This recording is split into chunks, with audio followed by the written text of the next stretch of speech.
Microbe in a surprising but not uncharacteristic move aligned with his America First doctrine, former U.S. President Donald Trump, who is preparing for a political comeback, has announced a 25% tariff on imports from India. Additionally, he has threatened further penalties if New Delhi continues purchasing oil and military equipment from Russia. This decision, expected to take effect on August 1st, has shaken both India's financial markets and the broader global political landscape.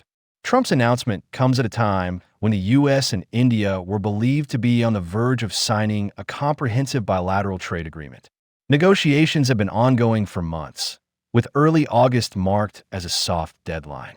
Yet instead of a finalized deal, Washington chose to pressure a strategic partner through high tariffs, echoing Trump's previous approach with China, the EU, and even allies like Canada. Notably, India has long been viewed as a key strategic counterbalance to China in the Indo-Pacific region. The U.S. has invested significant political and diplomatic capital in strengthening ties with India, notably through initiatives like the Quad Alliance. However, this latest move raises a critical question. Does the U.S. truly view India as a long-term strategic ally, or merely a tactical pawn in a larger geopolitical chessboard? Historically, India enjoyed trade privileges under the U.S. Generalized System of Preferences, GSP, allowing duty-free access for many exports. However, in 2019, the Trump administration unilaterally revoked India's GSP status, citing issues with market access and intellectual property. Since then, bilateral trade has encountered frequent hurdles. Despite Indian Prime Minister Narendra Modi's continued efforts to restore favorable terms, including a recent visit to the U.S. earlier this year, hopes for a full agreement remain unfulfilled. This new 25% tariff only deepens the stalemate and risks escalating into a full-blown trade conflict. A key driver behind Trump's threats is India's continued economic and defense ties with Russia, particularly controversial since Moscow's invasion of Ukraine. Following the war, India's oil imports from Russia skyrocketed, from modest 2-3% to a staggering 26-30% of its total oil imports today. India's position is pragmatic. It must secure affordable energy to maintain economic stability. In the face of global inflation and energy price surges, buying discounted Russian crude is a rational choice.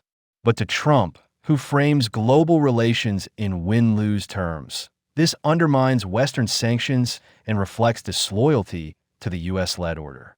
The defense angle adds further complexity. India has a long-standing military relationship with Russia, relying on Moscow for advanced weapons systems like S-400 air defense missiles, submarines, and fighter jets. Severing this connection isn't feasible overnight, especially when American or Western alternatives may be costlier or politically entangled.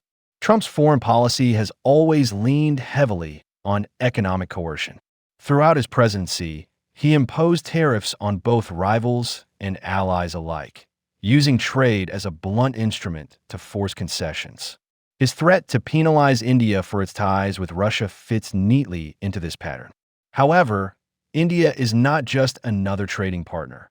It's the world's most populous democracy, an emerging economic powerhouse, and a pivotal player in the South Asian geopolitical theater. A coercive strategy could backfire, pushing New Delhi to pivot toward BRICS, the SCO, or even deepen engagement with Beijing, an outcome Washington surely wants to avoid. During Trump's first term, his relationship with Modi appeared exceptionally close. Iconic images of the two leaders holding hands at events in Houston, 2019, and Ahmedabad, 2020, symbolized this perceived closeness.